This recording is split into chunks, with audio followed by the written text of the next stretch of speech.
বিশ্বকাপের মাঠে মেসি আর মাঠের বাইরে মৃত্যুর ছায়া। বিশ্বকাপ মানেই কোটি কোটি মানুষের উন্মাদনা, গ্যালারিতে উল্লাস, মাঠে গোলের লড়াই। আর তার মাঝে নাকি তৈরি হয়েছিল এমন এক পরিস্থিতি যা জানলে শিউরে উঠতে হয়।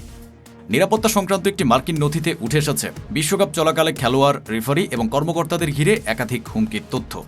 আর সেই তালিকায় ছিলেন ফুটবল বিশ্বের অন্যতম বড় তারকা লিওনেল মেসি। হুমকিগুলোর মধ্যে ছিল স্টেডিয়ামে হামলা, বিস্ফোরক ব্যবহারের আশঙ্কা এবং এমনকি সরাসরি হত্যার হুমকিও। সবচেয়ে ভয়ঙ্কর ঘটনা সামনে আসে আর্জেন্টিনার একটি ম্যাচকে ঘিরে।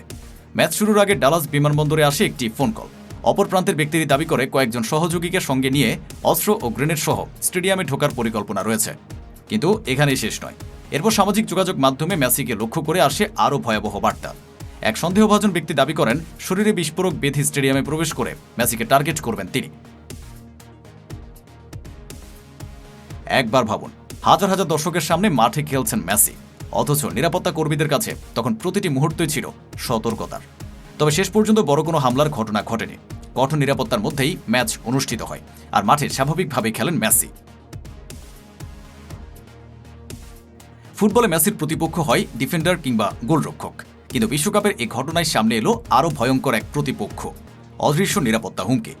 গোল আর ট্রফির আড়ালে মেসিকে ঘিরে বিশ্বকাপের এই অন্ধকার অধ্যায় এখন নতুন করে আলোচনায়।